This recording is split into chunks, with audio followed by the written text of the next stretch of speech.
Hello, Gremlinos. It is I, Catherine, your favorite asthmatic, mostly 10-fingered chaos reader. And I am here with a pseudo-planned vlog. I have all the books. I did not intentionally set out to make this video at all. Like, this vlog was not a thing I had officially planned. And it just kind of came together. Now, before I go any further, please note, there could be very random barking in this intro clip. I tried to film this once already, and I don't know if a door swung open, I don't know if the mail came, I don't know if a cat touched something. Bruni started barking, so Chloe started barking, and it was just nonstop barking for 2 minutes. 2 minutes straight, where I was like, this can't be how this goes. So, if there is barking, sorry, but let's get into the theme of this vlog. For you see, nothing I'm wearing is a hint. I am wearing my super cozy Squawk sweatshirt, and I'm drinking out of my Death Before Decaf mug. This is off-brand Diet Coke and not coffee at this point because it's my lunch break. And I just so happened to grab a Diet Coke. So yeah, I'm working a very long day today, so I'm in like cozy clothes with a very fun cup for my coffee to help me get through. But the theme for this vlog really grew out of some very odd things. So I will show you the first book. So the first book for this vlog is going to be What Hunger by Catherine Dang. Love that the first names match, kind of. It's very similar. We have very similar first names. And in What Hunger, I do know, at some point the story does get into a desire to consume things you should not consume. And just by chance, after this book, like I've had this book for a couple of weeks, maybe only 1 week. I've had it longer than I would normally keep a library book, but it happens. It's not overdue or anything, but normally I would have gotten to it by now. So I had this book, and then I had another hold come in, and I was like, oh, this also has a concept in it that is similar. So I saw they had 2 books where I'm very sure people eat people. Very sure. So sure. Then I remembered that I saw a book on Instagram about a person who eats people, and it's a fictional character. But I was like, oh, that sounds so interesting. So with no thoughts in my brain, like literally, I didn't even like read the synopsis. I was just like, what? This is so curious. So I requested it, literally came in the day I requested it. Bruni, I swear to you, please stop. He has been barking all day. Yep, I told you he was gonna bark. Bruni, stop! Stop! He's bored. He's bored and he wants to bark at things. And so he's just gonna keep going. Anyway, that book came in. So now I have 3 books with people eating people. And normally I try to do like 4 books in a vlog, and I am not kidding you.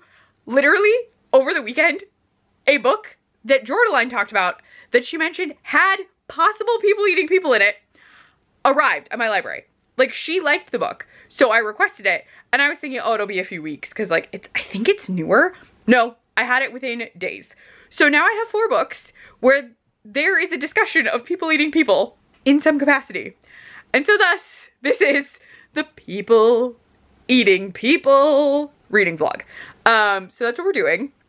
Humorously, I already had plans to do some food content in here. And by food content, I mean I have one recipe for sure that I want to do, and I may show you some other food as we go. Also, there is a bookstore event happening in my town on Saturday for Independent Bookstore Day. They're doing like a whole thing. There's been a bingo board that you're supposed to fill out, and I have a bingo. I'm just trying to like fill extra stuff in as I go. But yeah, so hopefully I'll like be able to bring you that. I'll read these 4 books. We're just gonna see how it goes. This is just gonna be the goofiest. Like, Catherine enjoys a book where people eat people. And that's what's happening. This is where we're going. But yeah, it is my lunch break, so I have time, but I want to start reading and finish my Diet Coke. So I will update you when I have read some of What Hunger, but I don't know when that's going to be because, again, my work schedule is very weird today. And by weird, I just mean I'm working extra hours, which is not fun, but I did agree to do them. So it is what it is. So yeah, so I'll update you when I can. I'm just going to be here being cozy. And trying to ignore the fact that my computer for work is right next to me and I can see things that I have to do that of course came in as soon as I went to lunch. I literally, like, I understand that I'm supposed to not look at them, but also, like, I'm literally on lunch. Like, I am on lunch for the next however many minutes, because I haven't counted. But like, they're just sitting there and they're gonna annoy me because they're sitting there and I'm gonna have to do them and they're just gonna distract me my whole lunch, which is annoying. It's not their fault. It's solely because I'm right next to my computer. But I'm gonna go. I'm going to force myself to ignore them and read until I'm actually back on the clock, because today is not a day where we work like little extra hours, because we're already working extra hours. So, okay, I'm gonna go. I will update you on What Hunger when I can. So see you at some point later, Gremolinos. Hello, Gremolinos. My eye makeup is crazy. I have touched my eyes a million times. It is kind of late. I actually think is it like 10? Yeah, it's like 10:20. I worked until 7, though Krista very nicely got us Chinese food. So my lovely wife brought me food and I ate at my desk table thing. And then she ate up here with the cats, because Goose really wanted attention. So yes, but I have managed today to read all of What Hunger. And admittedly, I don't think there was a way to update you without reading all of What Hunger. So in this we're following Ronnie, aka Veronica. And let me see, I just wanted to double check. I was checking the blurb for specifics really quick because I didn't want to say something that's a spoiler. So, Ronnie has a brother named Tommy who's older than her and graduating from high school, and then her parents, and they are from Vietnam, but they have not really taught either of them Vietnamese. They know like some passing, like please and thank you kind of stuff, and how to say hi to like relatives, but they just like aren't really as enmeshed or aware of the family's culture in that capacity. They just don't really know much about their parents. But that will kind of change as the story progresses for Ronnie specifically. But something does happen. A very terrible thing happens to the entire family that then kind of sets loose some events where Ronnie kind of decides to act out. She's never really acted out before, but she's starting high school and she decides she's going to go to a party. And from that point, something additionally terrible. Hi, Chloe. She's uncomfortable. I think she's gonna move soon. Yeah, she's very comfortable. No, she keeps putting her head off the bed. Ronnie winds up going to a party, and then something happens to Ronnie at that party. No, we're Nuggie. Sorry, that has nothing to do with the story. Chloe's Nuggie fell on the floor. Oh, you want me to get the Nuggie? I can get the Nuggie. Hold on. You gotta wait while I get the Nuggie. Okay, the Nuggie is very important. You gotta give me a sec. Okay, the Nuggie has been returned. Also, my hair is down now. I know it was up earlier, but we're watching Better Call Saul and in bed, so I took it down. But back to the book, in case you forgot what we were talking about. What Hunger. Ronnie goes to a party, and something horrible happens at this party, which, of course it does, because Ronnie's not already having a terrible time. Why can't cat trees be on sale? Sorry, unrelated. We're trying to find another cat tree. I'm not, in the last video I built a cat tree, you'll see. And it's glorious. It's a lovely cat tree. Chris is trying to find another one to replace another cat tree. But, book. A horrible thing has happened to Ronnie. And then from that point on, Ronnie starts craving meat. And the reason behind that is when the horrible thing happens, Ronnie winds up in a situation where she like tastes blood, and then from that moment on she keeps like wanting blood, wanting something to chew, and it's like kind of taking over her mind. Like she doesn't really want to eat anything else. She will, but she's not like interested in like food she's eaten before, and also she's just like she's not okay. A lot of things are happening to a 14-year-old girl, and she's having to deal with it. Now at this point, she also does start learning more about her parents' lives before they came to America. And that is in part because a paternal aunt arrives, and that paternal aunt kind of wants to know more about Ronnie, understand her a bit more.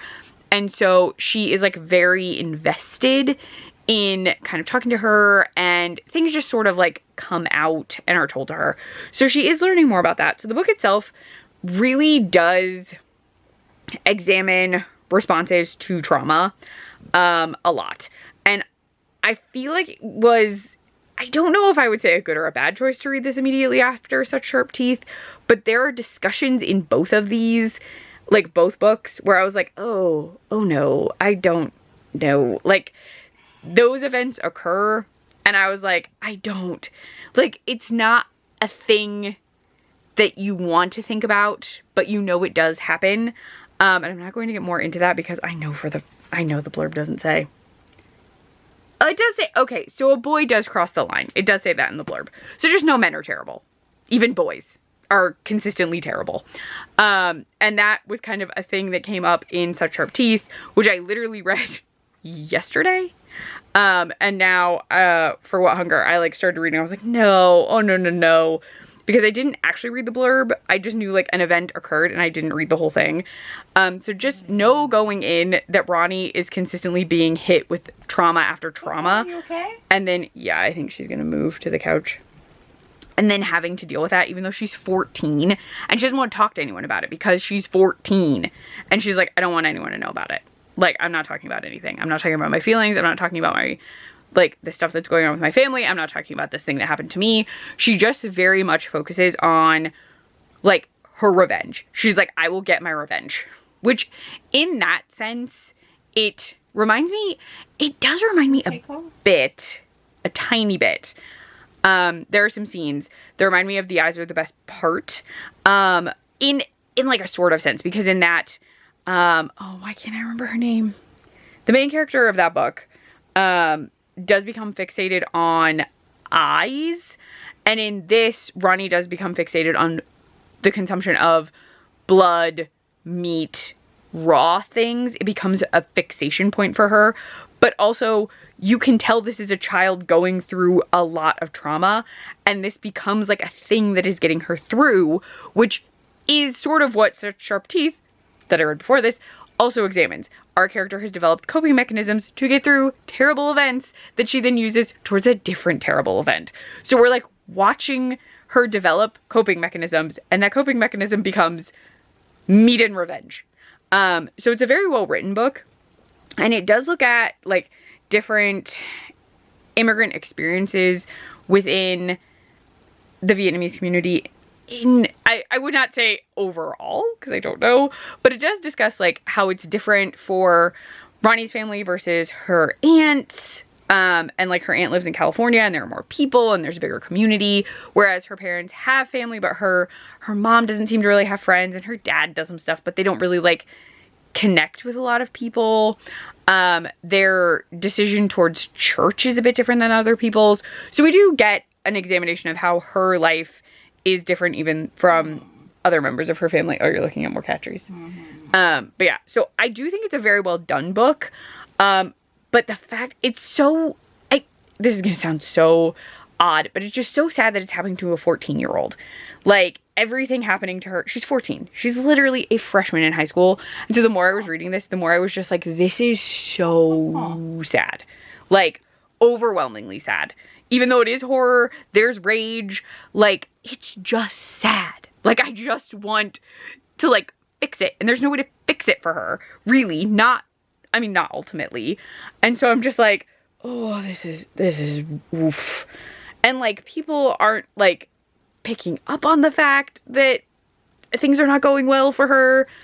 And so, like, that was just, like, so heartbreaking to know there's a child going through so much and doesn't really feel like there's anyone they can talk to. And even the people they're supposed to talk to, they're like, why would I tell them anything? Like, why would I talk to them? So it was just a sad book. It was very well done, but it was sad. And there is people who eat people ultimately in that plot. But moving on to what may, I'm hoping, be a less emotionally exhausting book. Again, What Hunger, beautifully well done. Truly, and just exhausting work of like trauma. Like, right, well done. Second. Oh, okay. I need to pause.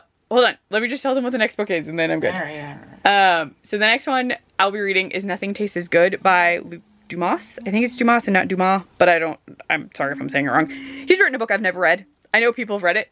The Paleontologist. Probably other books. I don't know.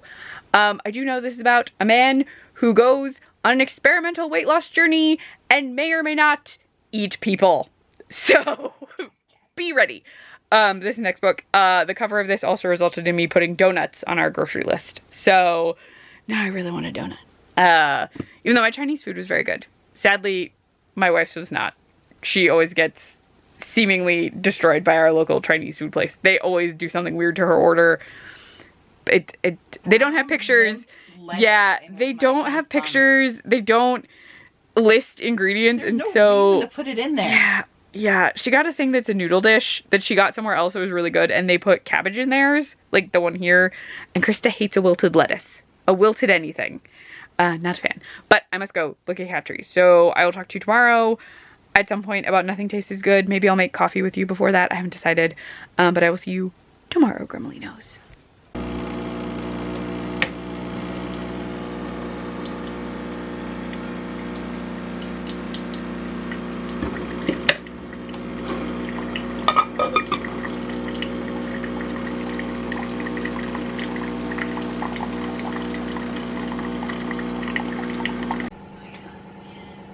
Good morning. I don't have a book update. I just have a coffee update. Ta-da! I did some foam. Though, fun fact. Let me take a sip of this. I think my big foamer died. So, I was trying to heat milk and stuff in this guy right here. And the motor's not going. So, I might have to replace it. We have like a hand one. We have a couple hand foamers that, for whatever reason, I had one for a while. Krista got one in some package she ordered. It was for like hot chocolate, and she was like, oh, okay. And it like came with the order. So I just used that to foam the milk. But yeah, the motor's not going. It's heating, like it's heating and doing all that stuff, but just not spinning. And I tried like fixing it a few times and no luck. So I think I might have bit the big one. It was also having some issues just running in general. So I'll probably have to replace it, which sucks. I don't use it too often anymore. I used to use it all the time, but I may have just burned out the motor. But yeah, so I'm gonna drink my coffee, my dark roast coffee with chocolate caramel foamy stuff, and my fun Stay Trashy raccoon shirt. I'll talk to you about the book when I get to reading. I don't know if I'll have time before work. It's pretty close to when I start work. I already have my stuff set up, but sometimes I have time. I don't know if I will today. We'll see. I'll talk to you when I have some kind of update, my dear Gremlinos. Hi, Gremlinos. I do not have a book update, and this is the second attempt I have made at this video clip, because the thing I'm about to talk about literally happened in the clip. I was almost done. I was about to stop recording, and it was so loud that I was like, well, this is useless. So I am here to discuss dog barking in my videos. I had not realized it was so bad in the last video. I did get a comment, and I actually very much appreciate the comment, because I know my editing is trash. I do not edit like at all. And I also at this point have been zoning out the dog barking happening around me.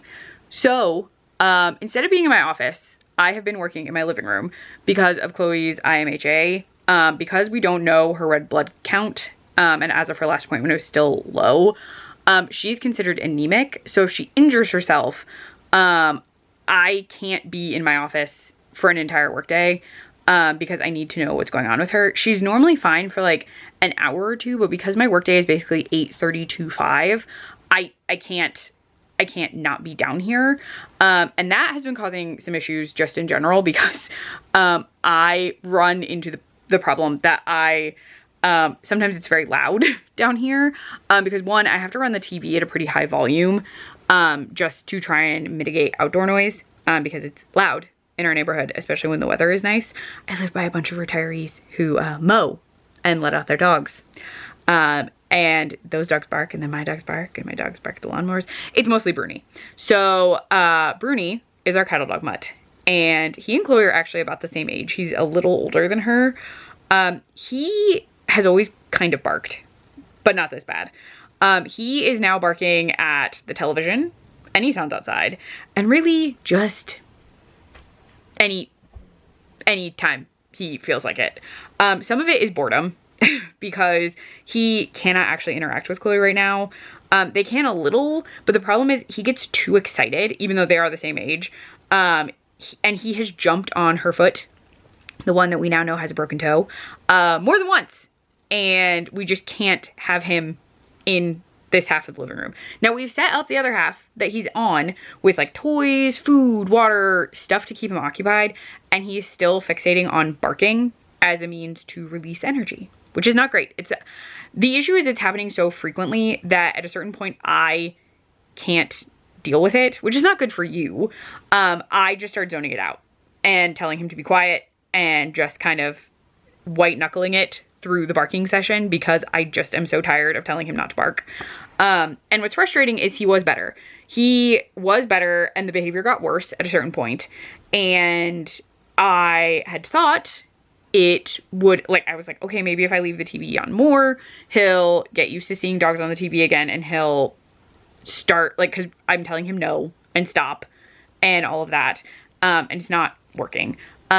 We do have some training methods that we have used in the past that I can use. And I'm just going to have to, I think, during my workday, because not only is it becoming draining to me, I know it is a problem because I don't edit well. I don't.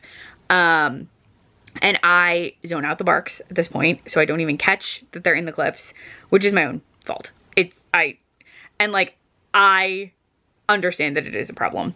And I am saying that because I know there are people who have had bad experiences with dogs. So those experiences then result in them being either stressed out or uncomfortable by the sounds of dogs barking.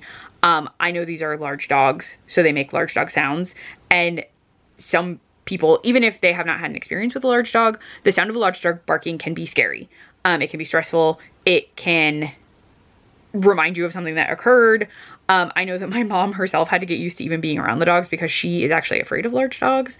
Krista had large dogs when she and I got together. My mom met her original Rottweilers, or two of the original Rottweilers, and my mom adjusted to them, and she's done very well with, like, when we've gotten a dog who has, like, since then.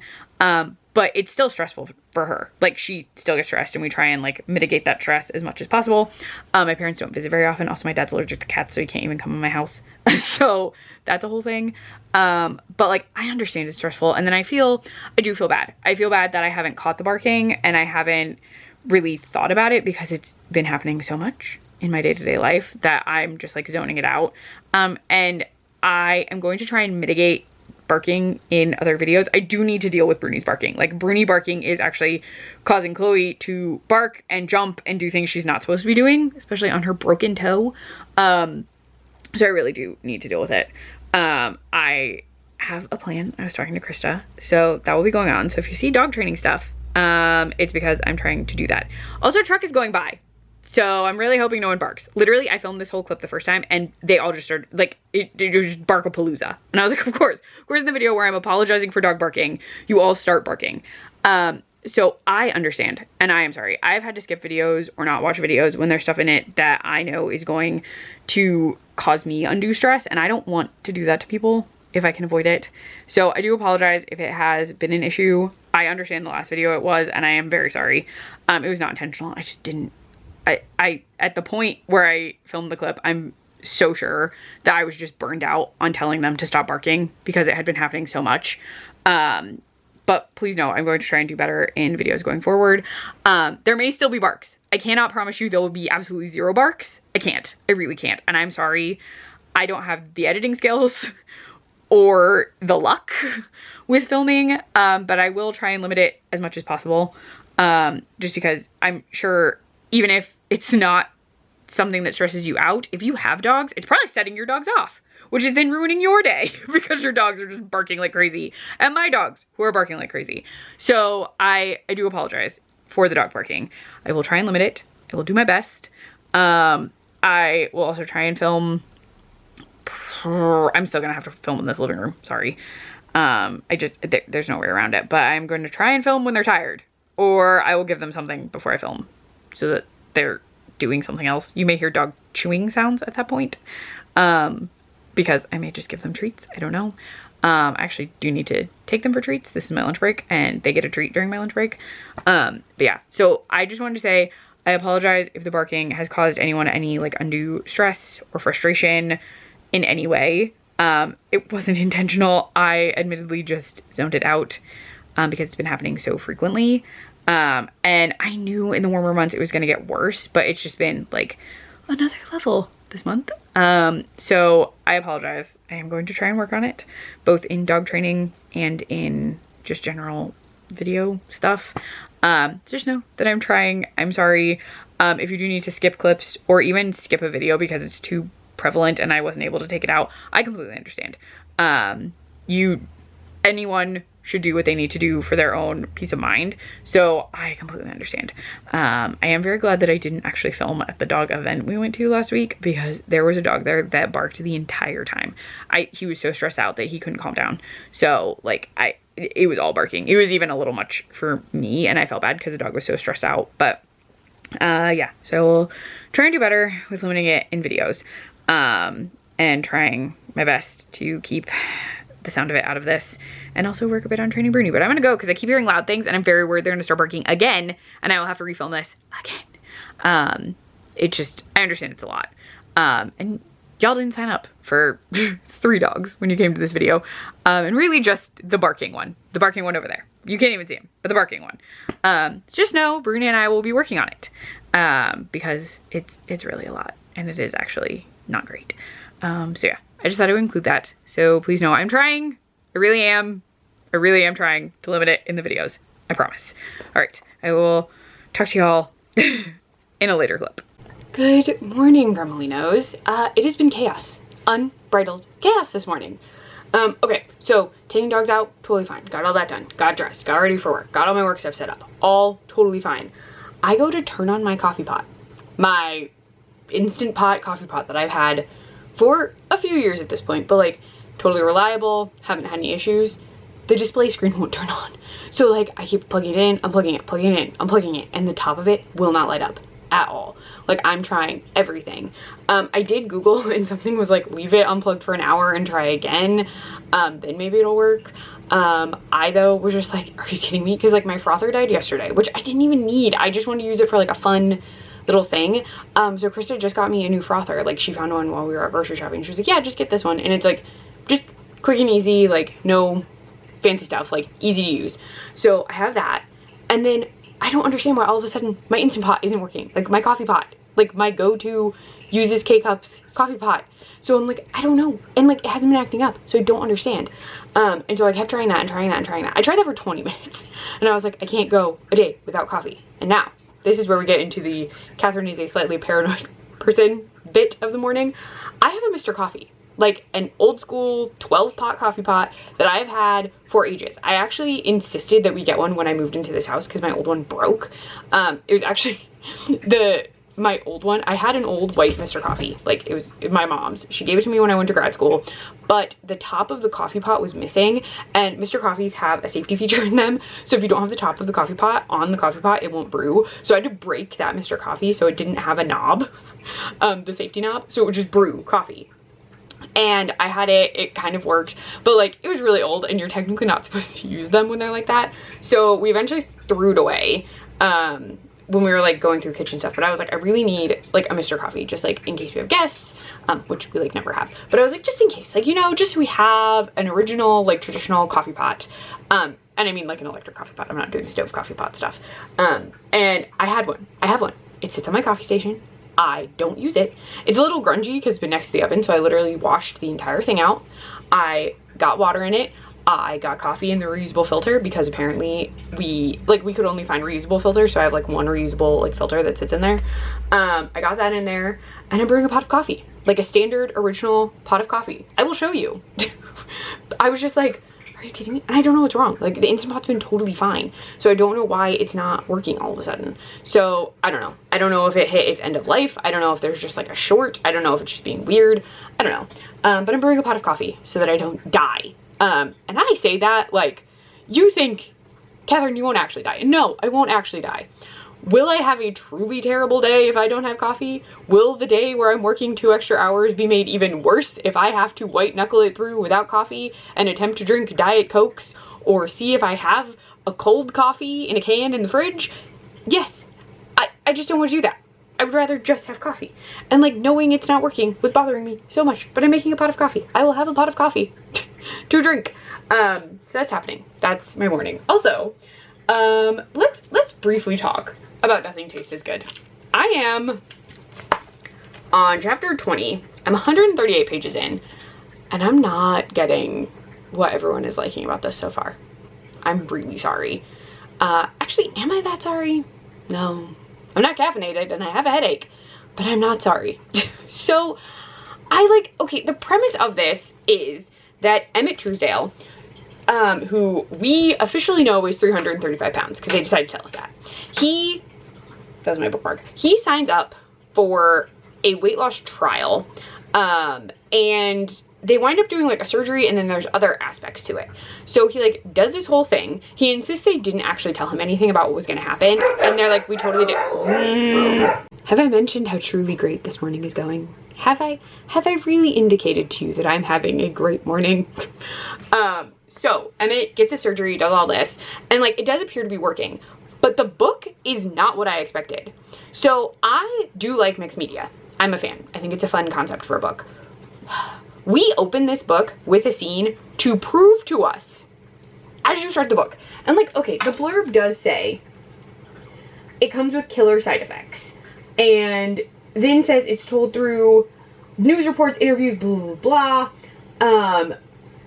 Like, you open the book telling us someone is eating someone, and it has to be Emmett. Like, there's no one else it could be. And then it goes into, we're the law firm for Bruni. I swear to Christ, I do not have the energy today. I just want to talk to you about this book and drink coffee and not hear dogs bark for 5 minutes. They've just been barking this whole time. So I've been having an emotional breakdown about my coffee pot. They've been barking at every sound they could possibly hear, and I've just been like, I'm dying. I'm slowly dying. This may be a level of hell that I've wandered into. It'd be a very low-key level of hell, I guess. Woman who needs caffeine can't get caffeine while her dogs yell at her. Yeah, I don't know. Thank you, coffee pot. I'm watching this coffee pot. I may have put too much coffee in. It's been a while since I did this. Anyway, we start with the scene where it's obviously Emmett eating someone. Like, that's all it could be. But then they're like, this is the law firm. Or it's like, the company that was doing this trial has written a letter about how, like, well, this is a one-off. Like, you can't not approve us because of this guy. And then it's a law firm that's researching the events surrounding this particular patient. And like, okay, cool. So you're telling us straight off the cannibalism definitely happens, which, fine. Not my favorite storytelling tactic. And also, Kristen and I decided to watch Breaking Bad because someone at her office was talking about it. And Breaking Bad does this every season, where they're like, end of season stuff at the beginning of an episode. And then we'll like casually show you how we got there. And I was like, I have seen this writing style too many times in too much media right now, and I don't want it. Like, I like the blog posts from Emmett that we get, but like, I don't particularly care about Emmett. I'm so sorry. But like, he went to school to get his education degree, and that didn't work out because student teaching didn't work out, or like hours for something. I do not have an education degree. And he also said it was specific to his state, which is apparently a very rigorous state, which sounds horrifying. But I was just like, what are we talking? Like, he doesn't want to be a teacher because of how things went during like the student teacher stuff. So he's been working at Target. So there's a lot of talk of Target in this book, which I wasn't expecting. But he works at Target. He has this job and he hates this job. And so he like does the study because they're offering you money as well as the free medicine and surgery. And I'm like, okay, sure. But like, his best friend, who, what is his best friend's name? Is she mentioned on the thing? I keep forgetting her name, which is not her fault. Lizette. Lizette feels like a woman written by a man. Like, she doesn't feel real. Like, she feels like a stereotype. And I'm just like, why? Like, it's fine. I'm not really gonna get into her character because I don't know that the book wants me to get into her character. You just need to know Lizette is body positive and like has a plus size clothing brand, and like she's just she feels like a woman written by a man so much.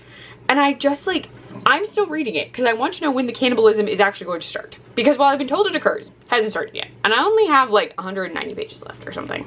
But also, I don't really care about Emmett, so I'm like, why? Like, Emmett keeps blaming so much stuff on like other people, which I understand. Like, his weight gain does seem tied to some larger issue, and his weight gain is like connected possibly to his desire to binge eat. But like, he only wanted to see a therapist for the binge eating, and I'm like, but you're not binge eating just because you want to binge eat. Like, something is making you want to do it, and like normally that means there's an underlying cause psychologically that you have to deal with.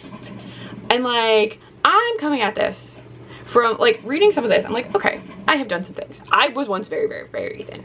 I went on like a crash diet of sorts in like when I started college, and I got very thin. Oh, and my battery's dying. So like some of this stuff, I'm like, I can relate to this, I understand. But Emmett is also doing things where I'm like, but like, this is so many things that you're doing. You're either saying like, this person is the reason, or like the medical world won't help me. And like, we get into a fear of his that is medically related. And he's like, I just didn't go to doctors because I didn't want to know. And I'm like, what? I'm like, if you had this fear that you were gonna get this thing, wouldn't you be going more frequently? Like, I don't understand Emmett. I don't. I'm gonna keep reading. Oh, that's a coffee pot. So I don't know. I'm not liking it, nor am I disliking it. I'm very solidly meh on Nothing Tastes as Good right now. I just I have no grand feelings about it. But let me show you my Mr. Coffee, and then I'm going over here. Hi, hello, look at my face. Hi, yes, hi. Oh, such a morning, such a morning. But this is my Mr. Coffee. Ta-da! He just sits here, preparing for emergencies, like today. And I have a cute coffee cup. Hi, Binks. Just keep staring at the coffee pot next to my oven. And this is the coffee cup I'm using, my Roswell P. Flower Memorial Library cup, because it's National Library Workers Day, so I thought I would use it. But I got to charge my battery now and drink some coffee. So I will talk to you later, Gremolinos, when I have some sort of update on either this and its non-workingness or the book that's over there. So I'll talk to you later, Gremolinos. Coffee. I need coffee. Hello, Gremolinos. My extra long work day is done. My makeup is what it is. It's really smudgy. I was rubbing my eyes. We're in bed. I'm wearing my Night Before Christmas pajamas. Brain. Okay. So the last we spoke, I was telling you about Nothing Tastes as Good, and that I didn't have a functioning K-cup usable coffee machine. That has been kind of rectified. So I wound up ordering one from Keurig. I normally wouldn't do that, but the prices for it were better than in town and online anywhere else. And you could get like one of their fancy ones for like $100 off. So I did that. Shipping was free, which was nice. Another reason I even did it was because shipping was free. And then in theory, I'm getting a box of K-cups. I don't know. It said something about like, click this button, get K-cups. I don't know. I don't know if I'm actually getting them. I hit the button. Who knows? But after all of that, a long work day, setting up a truly gigantic litter box. It came in a box the size of our oven. It's not actually that big, but it was a really big box. So we got that all set up. Krista did all of that work. She's on her phone right now, but she did all that work because I was working late. And I am drinking over here. You can't even really tell, but I'm drinking a very weird variation. Oh, you can kind of see it through the cup. That's so strange. A strange variation on the blended gremlin smoothie from my other video. I realized that all the spinach I bought expired technically yesterday, but it was still in fine shape, like it wasn't gross. So I threw a ton of it in the blender and some of the frozen pineapple. I didn't want to cut up an apple because it was already late. So I just did pineapple and coconut water and lots of spinach. And I'm drinking that as dinner because I was like, well, I can make a salad or I can make a smoothie, one or the other. So I made the smoothie and I ate the chips from my Taco Bell box because Krista was very nice and got me a $9 Lux box at Taco Bell for lunch, which I very much appreciated. Also, this is like one of the better value ones because you get an entire crunch wrap, a burrito, a taco, and then technically cinnamon twist, but you can switch it to chips for like 70 cents, and a drink. Like, that is a lot of food. I was so full. Also, don't be like me, eat the crunch wrap first and not the taco and the burrito. I was so full of cheese and meat. But going back to the book I was talking about, I finished Nothing Tastes as Good. I don't like this book. I finished it. I did not enjoy it anymore the farther I went in. The grossest scene in this has nothing to do with eating people. It actually has to do with vomit and child abuse. Like, it's just disgusting. It's a disgusting scene. It's super gross. And then I didn't like the ending of the book either. So I won't spoil the ending for you, but I will say the ending relies on you thinking the weight loss drug does something. And I don't know how I was supposed to think that was going to happen. Like, truly, I don't know. Because the only way it would work is if, like, I don't know. The ending just didn't work for me. And then they, like, decided to be like, and this is this. And I was like, that also, I don't, why? This doesn't actually matter to me at all. So I didn't like this. I don't know why. Like, there's something that says, I'm not even going to get into all of these. But, like, there's so many people who are like, this is, like, so, like, yeah, I don't know. I'm not even going to read these. I'm just not. I will say, like, I do get that they're examining, like, diet culture and Ozempic and, like, people dealing with opinions on other people's bodies. But also, like, I don't know that that even matters by the end of the book. Like, the examination is there, but there's some, like, really heavy-handed stuff where, like, there's a female character who's like, well, you never really see anything about men being judged for their weight. And I'm like, okay, but this whole book is about Emmett being judged for his weight. Why are we even talking about this? Like, nothing. Like, I didn't particularly like Emmett. And then as the book goes on, they have characters who start telling you, like, well, Emmett's not as nice as you think. And also they have something that, like, there are two things beyond the ending, beyond the only gross thing being a vomit scene, which was truly gross. It did actually make me put the book down. And I was like, ew, why? Ew, God, no, ew. And I, like, put the book down, stopped looking at it. But, like, okay, the two things. I'm gonna get into the two things. One, the first thing. So we know that Emmett is eating people, which ultimately means there are crime scenes or bodies that could be associated with Emmett. Okay. At a certain point in this novel, his roommate says, well, even if you left fingerprints and DNA, you're not in the system, which is incorrect. So Emmett has worked with children. Emmett had an education degree and was doing his student teaching. And I am so sure that if you're in, he says it's California and it's the strictest place to do student teaching things, like teaching in general. I, one, have never been an actual teacher, have never gotten an education degree, have never done teaching with small children at all. Okay, let's go into that. I have zero knowledge. I do have one knowledge thing that is tied to working in an educational system. I was a volunteer for AmeriCorps for 3 years. Just to get into the program, you had to be fingerprinted. And then your fingerprints were run to determine if you had any criminal history that could be connected, or even, I believe, to attach you to a case that you may not have been caught on before. Sorry. So, if Emmett was working with children in California, I would presume that he had to be fingerprinted before the schools would allow him to student teach. I would just assume, for safety requirements and all that jazz. If you've been fingerprinted for a criminal history, they have your fingerprints. I checked with my lovely wife, who would know these things, kind of.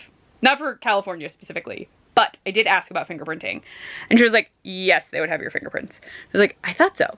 And I even double checked just to see if, like, anything else popped up. And online it literally says the FBI can hold on to those fingerprints. So I was like, okay, so Emmett is definitely in the system.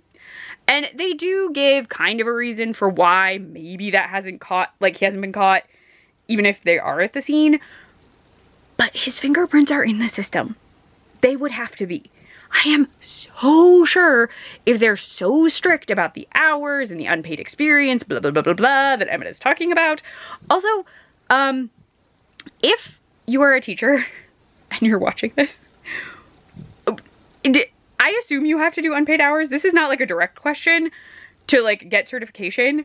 But if you read this book, Are you okay? could you, hi, good. I was hot. I think you're tired. Yeah, she's not as hot now. Her head's pretty cool. I think she's just warm. Why? Just go sleep. Chloe just got all of her medicine, so she's really tired. But if you're a teacher, in any state, mind you, it's probably pretty strict, right? Like, even, like, just to be around kids, I would assume you'd have to be background checked, fingerprinted, all that jazz. Is that not correct? All that jazz. Like, I just assume, like, I would think your state, any state would be pretty strict about that. And even if not, like, I'm sure some states are more strict about it than others. Like, I would just assume Emmett was fingerprinted.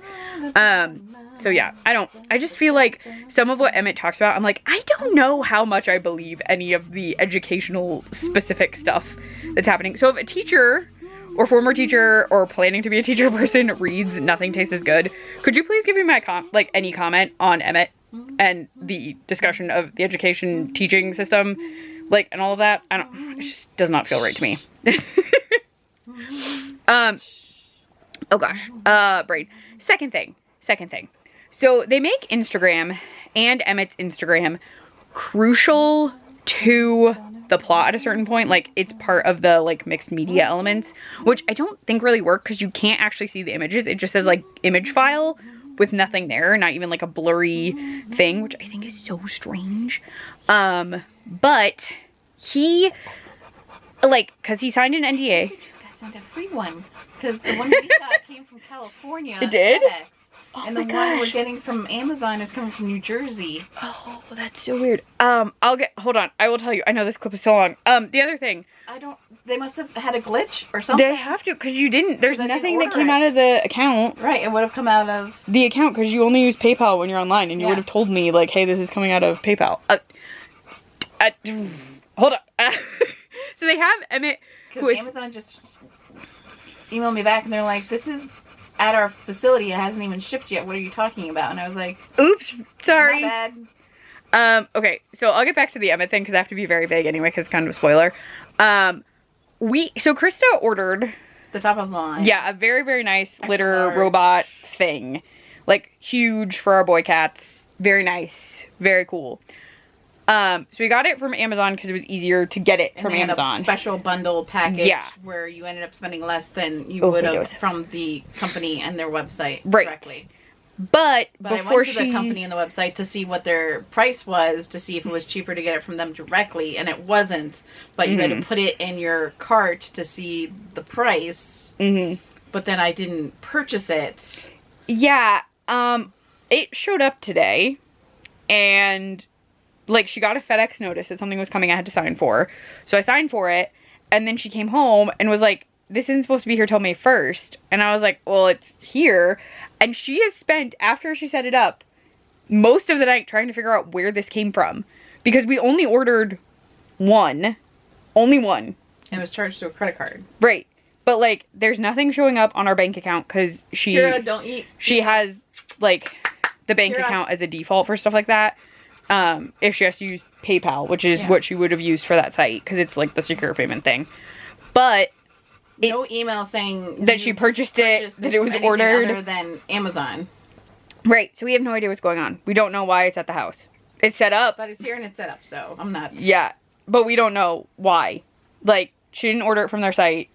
There's no, like, she has no proof of it. Like, I guess you could check a credit card, but I don't see how it would use a have... credit card, so I don't see how it could have... Right. Because it's still in the cart. That's so weird. But Amazon's saying No, theirs that's is at the not facility, theirs? but it hasn't even shipped yet. That's so weird. And it's not the other one. No. The other one is a cat link. We have no idea.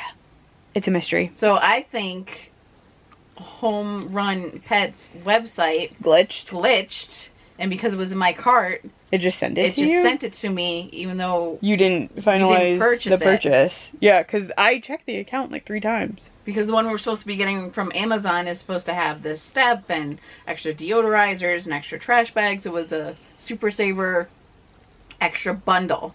Weird. And the one... Yeah, the that they one were selling downstairs on- doesn't have all that. And the one that they were selling on their website is just the model. Yeah, that's weird. One deodorizer, one set of bags for each Yeah, that's super weird. thing. And that's what we got. Yeah. No step, which is why I paid Yeah, for the extra. for the extras. Because if you had purchased all those additional things from their website, it would have been more than what it cost on Amazon. Yeah. So I think their company had a glitch. And they just sent you one on accident? Because Amazon's like, I don't know what you're smoking. It hasn't even left our facility. Yeah, I have no idea. I really don't know. Our facility is in New Jersey, and we put the tracking sticker on it in New Jersey, and it hasn't been picked up yet. I'm staring at it. Yeah, like, what are you talking about? And I was like, my bad. I meant a different litter box. Peace. Yeah, I don't know. I don't know. I truly have no idea. And that one's coming from New Jersey. And it came from sitting California. In the warehouse right now in New Jersey. I don't understand. This is truly just weird. So, I mean, if you're going to be sent something by a computer glitch, why not a state-of-the-art fancy litter robot machine? So weird. Litter box. Oh, going back. The other thing, Emmett on his Instagram in this is like talking about how he's losing weight and like follow my weight loss journey and blah blah blah. But he's not allowed to mention that he's doing a trial or that he's taking anything for weight loss, because he signed an NDA. And somehow a human wouldn't think that would bite you in the ass. And I say specifically, like, you don't tell people you took medication to lose weight and just make it sound like you're doing diet and exercise, and then people find out, like, what would you think would happen there? And anyway, but I didn't like this. I'm truly sorry. I don't know how people think this is gross or weird. The only thing that was gross or weird to me was the vomit scene, and that was it. That was all. I don't. The end. The next book I'm reading is going to be the nonfiction book, just to mix it up. So I'll be reading Hannibal Lecter, A Life by Brian Raftery. I want to say Rafferty, but that's not it. It's Raftery. I don't know. I put my bookmark in it. I read the little prequel-y bit. I don't really know how I'm going to summarize this for you, but I'm very curious. But it just seemed like an easy read kind of thing for the rest of the week. Sorry. It is very weird. But I'm gonna go because it's late and I gotta finish drinking this bizarre smoothie that is like 98% spinach. This is a long clip. Yeah. Tomorrow I'll just be making coffee in my regular coffee pot until the Keurig replacement arrives. We don't normally buy this much stuff that's like technologically related. All right, I'm gonna go. California. Yeah. All right, I'm gonna go. Talk to you later, Gremolinos. Sometime tomorrow. I don't know when. Hello, Gremolinos. I am on my lunch break, which I'm taking kind of late in the day, but I am here because my lunch break is about to end, but I have finished Hannibal Lecter, A Life, and this was so interesting.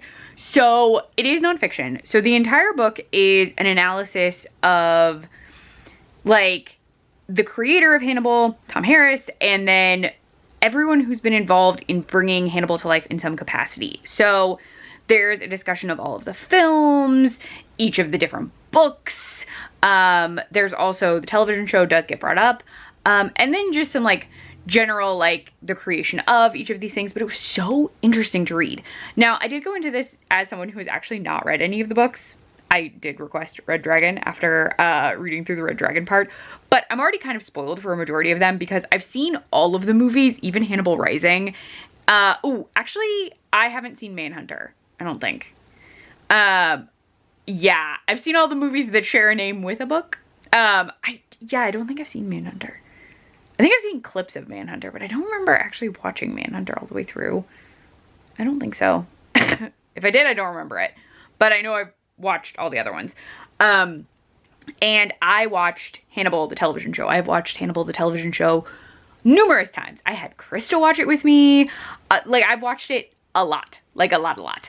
I also believe when my wife and I watched it, we did the movies too. Not Hannibal Rising, but we watched Red Dragon for sure. I don't know that she and I rewatched Silence of the Lambs though. She likes Red Dragon because Edward Norton is in it, and so I think we rewatched it after the show. It's been a minute since we rewatched the show. Or she watched it for the first time, I rewatched it for the uncountable time. But yeah, this was just so interesting. The only odd thing is the author establishes a connection to Donald Trump for the opening, which apparently, I vaguely remember this. He kept mentioning Hannibal Lecter in like speeches. And so that comes up, and then because that connection is established, there are then random references to Donald Trump throughout the book, and then in the epilogue, which was like weird to me. Just because I wasn't expecting them, I guess. Like, I just didn't think that that would occur in here. And then once it happened in the beginning, I was like, oh, so now it's like a through point. Because it, like, Donald Trump and his connection to Hannibal Lecter kept coming up. So that was the only odd point for me where I was like, I'm guessing you included this because it's topical. But also, is it necessary? No? It was just odd to me. Like, it even brings up his book to discuss like when Hannibal Lecter books came out. Like, and it's just so random. That's the only thing where I was like, what? Like, I read the intro and I was like, okay, guessing you included this because it's topical and it ties into your research. But then like when it kept occurring, I was like, okay, we're tying that into the, like, he uses it as kind of like a throughway in the analysis. And I don't know if like that was something the publisher wanted him to do. I don't know if he just thought it was interesting and decided to like really emphasize it. It's not, like, technically in theory it is constant because it occurs more than in the opener and the closer, but you would have to include it if you were writing like a thesis. So like there'd have to be some connection between your opener and your closer to the larger story. So like it makes sense, but it was not a thing I would have expected. So that's just the only thing that kind of threw me off, I guess I would say, about the entire thing. But I did find it very enjoyable. It was very interesting. I learned a lot of things, including all of the people who were up to play Hannibal Lecter, which included Harrison Ford, which seems baffling to me. A lot of random people. Also the random people who were up to play Buffalo Bill in the casting lists. I was just like, what? Why? Why would they be on that list? So it was very interesting, and it actually did motivate me to want to read the books because they note that the Red Dragon, the specific one titled Red Dragon, is actually supposed to try and, like, he's trying to make it as close an adaptation as possible. So I'm curious to see that in book form. Though again, the book occurred first. So I am intrigued. I did, again, very much enjoy this. I thought it was really interesting.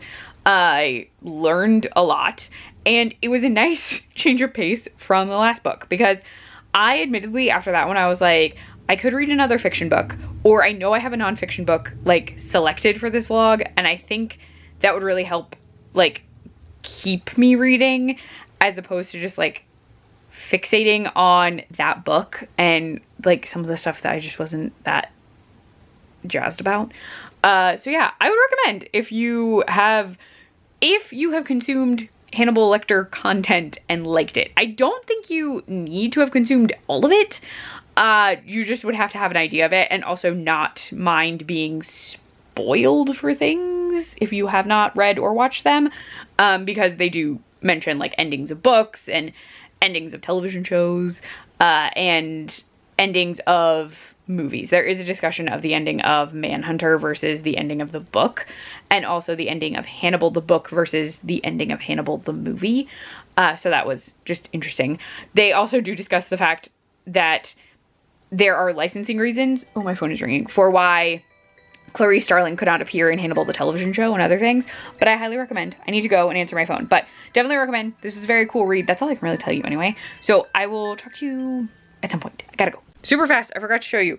I'm wearing these, like, I think they're from Blackcraft? I don't remember, but you can barely see my face. But I'm wearing pajamas that say Dead Inside, and they have death moths on them. And I wanted to show you because it was themed to Silence of the Lambs, because of the moths. So, ta-da. Also, the pants are, like, that pattern repeated over and over. But yeah, I wanted to show you. I forgot. Also, yes, book, good. Very interesting. Would recommend.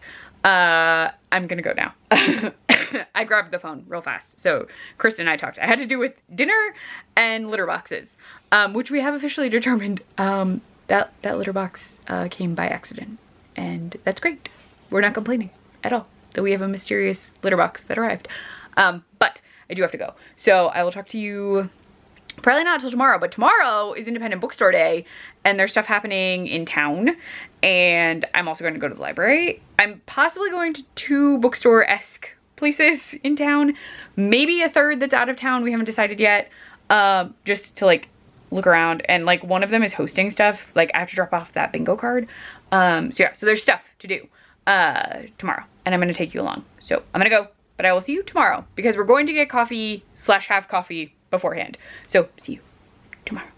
Good morning, Gremolinos. It is Saturday, which is Independent Bookstore Day, and it is still National Library Week. Chloe's in the car because she won't stay off of her foot. But I will be running around, and you're coming with me for the next little bit. So we're going to the library, a small bookstore that is very, very tiny and may not have anything at all in stock. And then a bakery / sort of coffee shop is the plan. Yes, I'm still kind of messing with my hair. It's very floofy on one side. So I'll be running around, you'll be coming with me. I have books to drop off, I have books to pick up. I am going to look at some books, I'm going to get us both some coffees. And then we have to go to a greenhouse, that I'm not going to film. And then back to town for a different bookstore. So a lot of things. We did cut out one bookstore because it doesn't open till late and it doesn't quite fit with timing. And we're gonna go somewhere else, but it's inside a building. Like it's a very odd thing, so we're not doing that either. But yes, let's start this book adventure of a Saturday.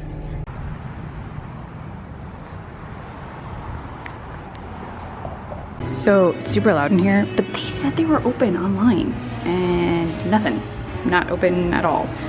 So I guess I'm going to get coffee. But this is the itty bitty bookstore that I wasn't even sure would have stuff, but they're just not open today, I guess. Such loud music. I don't know if I'll be able to film inside, but Infinite Lives is where I'm going. There's a book spot inside. That's why there's a little book sign. But I'm gonna go. I'm gonna do the thing. Anything special bring in today? Hello, Gremolinos. I'm in the office because I was running some of the stuff that I took with me back in. So like I keep all my bags in here. And I was just getting some stuff situated. Oh, I do have eyeliner. Oh, whatever. So wearing my fun Goosebumps outfit. But I did get a book. So I did show you a teeny bit of their, I have to move because it'll focus on the American Girl dolls and not me. Which is just very funny. It's still blurry. Now it's looking at the Funko Pops. Oh my gosh. This is why I always like sit when I film in here. Or I like hoist it up by my camera. Is this gonna, there we go. I have to like put you in a weird spot. But I did show you kind of their book section. It was pretty solid. I almost got Barrier Bones in the Midnight Soil, but I really want the paperback version because I've already read it and I would prefer the paperback for when I reread it just because it's easier to carry around than the big hardback. Though it was the signed copy, so that was cool. Yeah, they had a bunch of stuff. They have cookbooks too that I didn't show you, but that's where I got my Gremlins cookbook. So they have a bunch of cookbook stuff. But I grabbed The Cut by CJ Dotson, and I feel like this popped up on like a books coming out at some point list, but they specifically had this one come in for today. Like it was in their orders for today's event, so I was already kind of interested. I thought it sounded kind of cool. I'm not gonna read this in this vlog, but the cover is so creepy. But I got this, and I wanted to show you the tattoo shop that I got my book tattoo, which you can't always see. Oh, now you're just gonna focus on anything that isn't me. Got it. So like my tattoo, you can kind of, it might not focus. Hold on. Low tech events, everyone.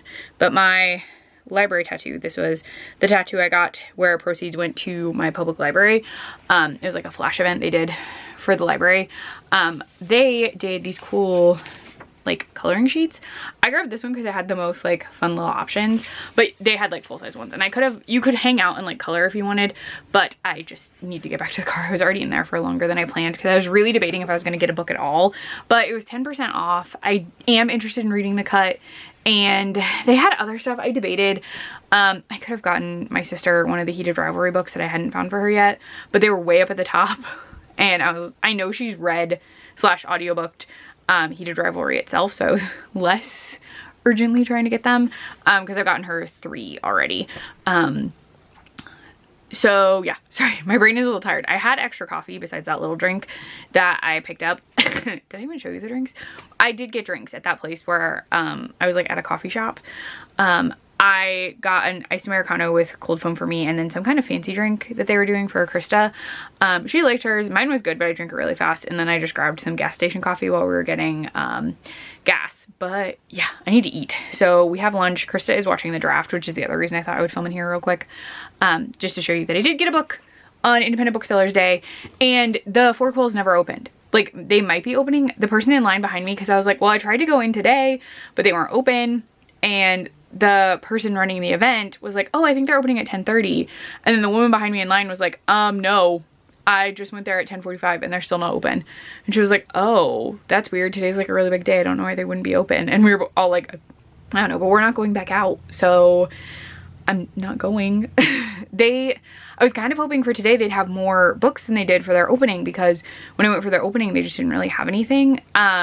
I almost got that Beth is Dead book there, but I wound up getting it at the library because I was like, I think this is YA. And like, it wasn't even labeled, so you couldn't like tell easily. And they had like YA mixed in with adult, so it was harder to tell, but they also didn't really have a lot. They had a lot of like self-help books and a lot of memoirs, but they didn't really have a lot of fiction. And what fiction they did have was very minimal, or I had like already read it and it wasn't gay. None of it was gay.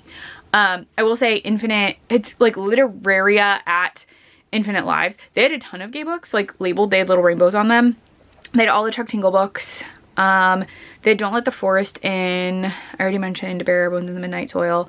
They had some short story collections, and they had the Writing Retreat on sale, and I almost got it, but I didn't think I would reread it anytime soon, but I do like the Writing Retreat. That book is chaos. So yeah, so overall, like, we got that. We just had a lot we were doing in between. Like, Krista had to go get her mom a gift card at a garden center, and Krista's really allergic to flowers, and she went in and basically came out and was like, I feel like I'm dying. So I felt bad. And then I was trying to be fast at the bookstore, and then I wasn't fast. I think I was only in there for like 20 minutes, but I was planning to be on there for 10 or less. But I was really waffling about getting a book or not, because like books are expensive. I've been trying to mostly use the library, but it is Independent Bookstore Day, and I did want to like support their event, and this looks really cool. So they also noted it as like a local author or like a regional author. I wonder if there's a description of like why they said that. That's acknowledgements. Is there anything about the author? Joshua, you're just gonna like stare at my head. It doesn't say. Yeah. But they said regional, so that's cool. But I'm gonna go eat. My hand is also getting very tired, so I will talk to you later, Gremlinos. I am cooking tonight. I also won't be in this outfit. I'm gonna put on pajamas / a very oversized sweatshirt, I think. So I will see you in the kitchen later, Gremlinos. Also started another book, but I'll talk to you about that later. So yeah, many things I'll talk to you about later today, because I'm really hungry. Bye. Hello, Gremlinos. I'm in the kitchen. I'm about to make a variation on high voltage cheese from the Gremlins official cookbook. So this involves, let's bring you over here, brie, pastry dough, like puff pastry, jam, hazelnuts, honey, salt, rosemary, an egg for egg wash, blah, blah, blah. We're not doing all that. We are taking a pseudo recipe that I know, and we're borrowing the 375 heating time, the amount of time, which is 25 to 30 minutes, and the egg wash suggestion, because I think that will be the most helpful. What I'll be using is brie, like they recommend. And then I'm actually using sweet Hawaiian crescent dough, which I've used this before to do a version of this. And then in place of the jam, I am using cranberry sauce, and I'm not using honey or hazelnuts. Krista has a nut allergy, so I'm never adding hazelnuts, and I don't see the point of putting decorative rosemary. So I'm preheating the oven to 375 right now, and I'm going to get this all situated on a cookie sheet with some foil on it, and then I'll show you when it's all possibly in states of being put together. Really, you'd be like the brie with the jam on it with puff pastry before I close it, and then it closed. Oh, you're getting fogged up from the oven, sorry. So I'm gonna do that, and then I might talk to you about my book while it's baking. So I'm gonna get to work. I'll be right back with a high voltage cheese update. Ta-da! I now have to egg wash and cover it, but that's cranberry sauce, brie, and very oddly formed crescent dough. But let's get this shaped, and then I will show you again. And now it's egg washed. There are little slits cut in it per the directions, and now I'm putting it in for 30 minutes. I'm hedging my bets. So it'll go in for 30 because some of the dough is kind of smooshed, and then we'll see how it goes. And I'm gonna have to fix a water machine, because of course I do. All right, I'll be back when this is done. I'll be back to talk to you about the book I started. Okay, hold on, Gremlinos. Gremlinos, I have you very poorly balanced. There you go, there, that works. Okay, Krista is doing stuff to deal with weird shipping things. That is in, so the brie is cooking, baking. And I started a little bit last night and some today, reading Cruelty Free by Carolyn Glenn. I think it's Carolyn or Caroline Glenn. So in this, we are following Lila, who left Hollywood about 10 years ago after the mysterious disappearance of her daughter, Josie. It was a huge, like, event in the media. Everyone really started casting blame at her for her missing daughter, which she was like, why would you blame me? It's my daughter that's missing. And then ultimately, the end of that case, ooh, that was my bookmark. The end of that case is discussed throughout the first part of the book. So I'm on part 2 right now. I just started it. But in part 1, we are going in between what's going on with Lila now in Los Angeles. She has gone to, she's come back to LA after spending a lot of time abroad, and she wants to start a skincare business. The name of the skincare business is going to be Glob, by the way, which is just funny to me. But she needs investors, she needs to figure it out. So she's like trying to get in touch with her old contacts. And the issue is that because she was gone for 10 years, she's kind of irrelevant. People are like, you were a huge star, you were massive, you were incredible, and now no one really cares because you left. And so that's put kind of a bit of a damper on her plans. But her former publicist slash agent is like, hey, I know someone I can put you in touch with. And is that person's name in the blurb? Sylvie. Yes. So she puts her in touch with Sylvie, and Sylvie has actually kind of been blackballed. It is focusing on something that is not a human nor a face. It's focusing on my sink. There we go. So she gets put in touch with Sylvie, who has been blacklisted for something that occurred. I won't tell you because I feel like it's not mentioned, and I kind of want that to be a surprise to you. But the two of them start working together, and while things are like, they're like not even off the ground yet, they're still testing, they're still sending out samples, they're trying to get someone to invest, and things aren't really going as planned. Then I will just say, an unfortunate incident occurs at Sylvie's office between Lila and a former associate. And that's where we are. It is wild. Don't fight. Oh my goodness, the cat's fighting in the hallway. But it's been really interesting so far, especially if you're interested in like, kind of like true crime documentaries, sort of, at least in that first part, because we're going, like, each chapter has a section devoted to like transcriptions from interviews that were used in like a podcast about this disappearance, the disappearance of the Devlin child, or the Devlin baby. And all we know is that Josie was taken, and ultimately Josie has just was not a happy ending. And I am curious to know if we actually find out what happened to Josie, because we actually have not been told yet, like, all the finer details. And I'm so curious to know if that's going to come up before the book is over. I won't tell you, but just know that's something I hope happens. And we're just now more solidly following Lila and Sylvie because they are going to be working together, but now they also have a secret that they have to keep. So that is so interesting to me. We have met some people. I have my own theories and my own thoughts as to what will come next, but I am enjoying it. I just am very curious to see where it goes, and I do definitely think it was a good idea that I took a break from fiction with that Hannibal Lecter book and then moved back into fiction, because it was a nice little palette reset. So it's working in my favor. But I'm gonna keep an eye on this brie. I may actually pour some wine. This was on the counter, so I might pour some of that. And I'm actually gonna run my book upstairs because I don't want anything to get on it, because it's not mine, it's a library book. Almost every book in these vlogs recently has been a library book, and I try and be as cautious as I can with them. I just don't want anything unnecessarily to get on them. So I'm gonna do that. I'm gonna run this up, and I will show you the brie when it is finished, let you know thoughts and how it turned out, and then I'll talk to you more about cruelty free when I get there. Oh, also super fast, last night Krista took a nap and I watched The Substance, which you're like, Catherine, why have you not watched that? Really just because it's difficult to fit in time to watch a 2-hour-ish horror movie. So I did watch it. Overall, I did enjoy it. Near the end, and the reason I even like was thinking about it is because someone mentions The Substance on the back of the Nothing Tastes as Good. They're like, oh, this book and the end scene of The Substance, and I was like, what? So I did watch it. I vaguely see where that blurb was coming from, but I don't think it's entirely accurate. But sure, people can draw connections as they will, and there is a connection that can be made. I just don't think it's a solidly done one, exactly. But that's here nor there. Everyone is entitled to their opinions, and there is a slight similarity in the end of both things.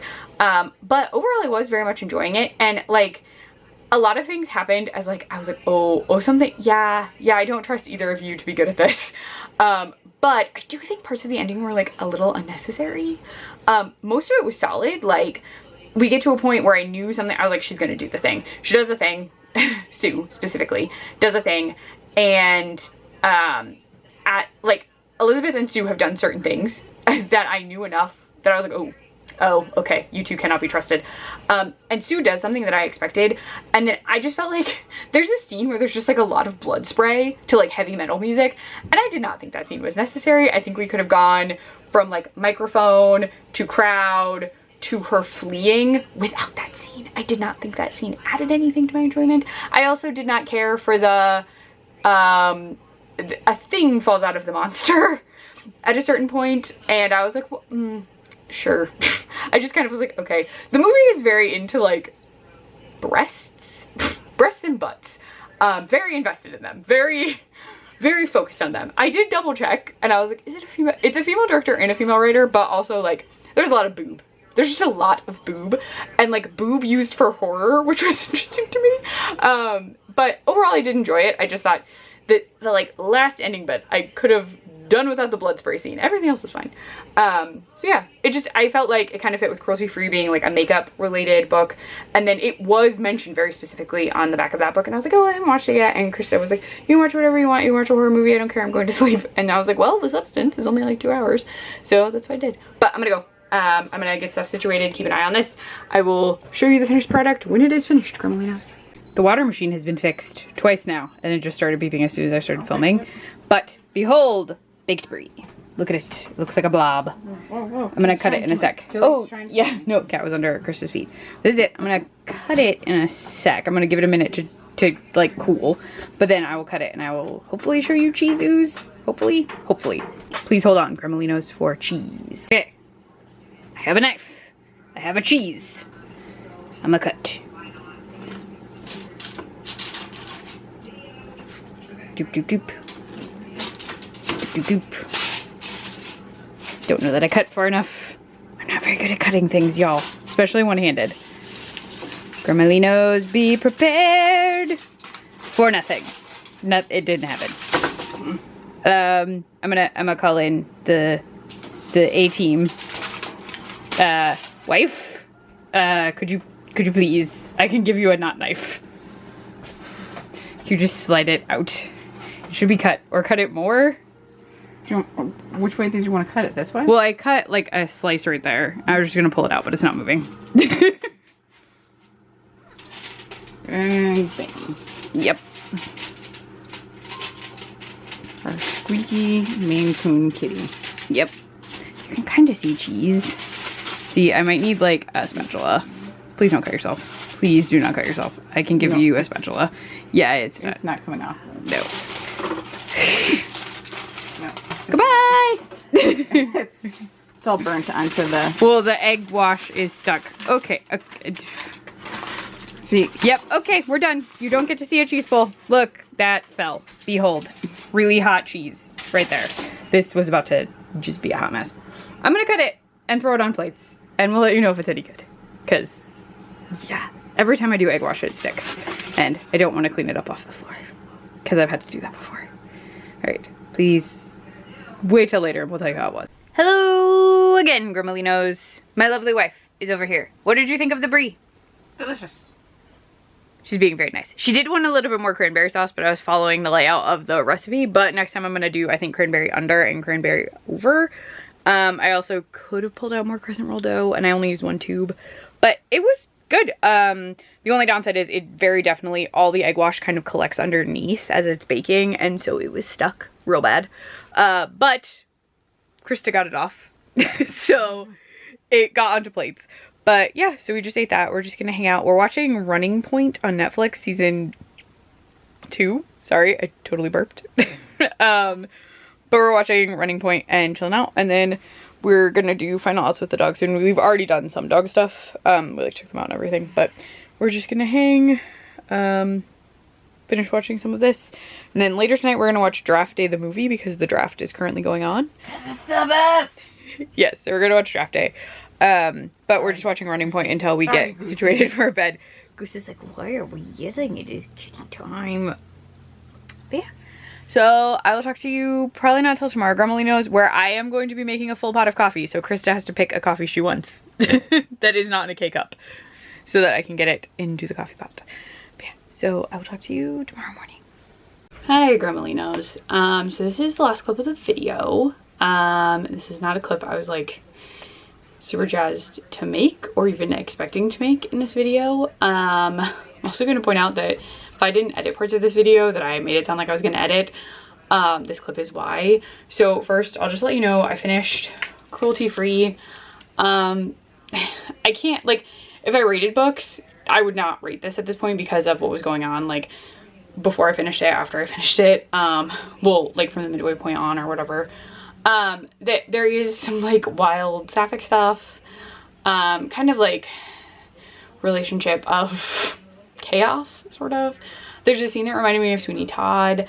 This one is more, just, like, using the essence of people for your own gain, instead of, like, actually consuming them with your mouth, but you're still consuming them with your skin. So I do think it fits my, like, people eating people sort of thing. They even talk about using it as a filler. So, like, that's all here. I'm gonna argue that this still fits. But yeah, but there's a definite, like, Mrs. Lovett, Sweeney Todd-esque scene in here. But yeah, it was twisty. It would have been more gripping if I was paying more attention by the end. But I would recommend, like, it was a fun time. It was pretty short too. So yeah, I'm throwing that in here so it's in the video and you know that I finished the book.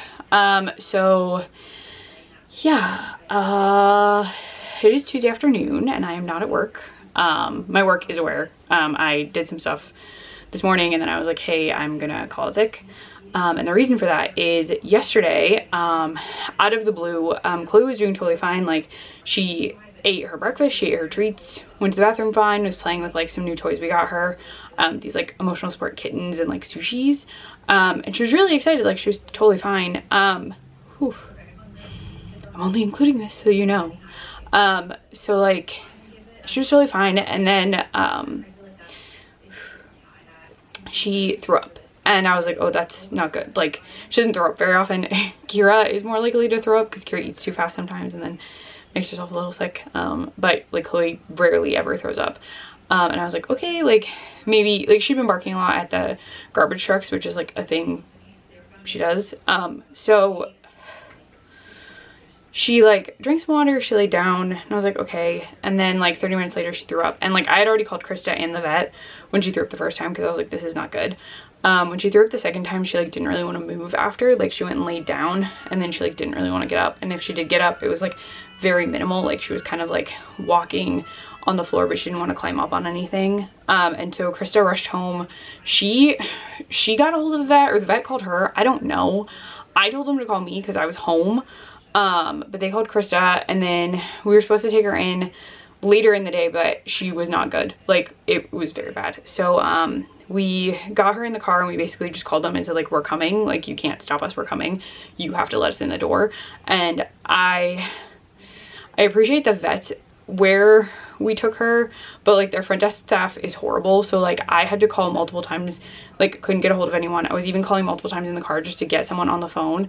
And then when we did, we called and we're like 8 minutes out. She's not really moving. Like, we don't think we can get her in the building. And they were like, oh, we'll just call when you get here. And I was like, no, I'm telling you, like, we need someone to meet us in the parking lot. And they were like, no, well, all our exam rooms are full. Like, she'd have to wait. And I was like, whatever. And so, like, I hung up the phone. We got there and called them and they're like, okay, the exam rooms are full. Like, you can't bring her in. And we were like, no. So we just, like, brought her in and she was able to make it into the office. But there wasn't anything they could do. I'm just telling you this so I don't have to talk about it in later videos. It's the only reason this is happening right now. So yeah, she apparently had developed a blood clot, which we couldn't have seen or known about or anything. And it can happen. There are some dogs who, with IMHA, they will get like a secondary condition, or like a secondary thing that can happen is a blood clot or blood clots. And hers had embolized, but again, they said we couldn't have known. But once it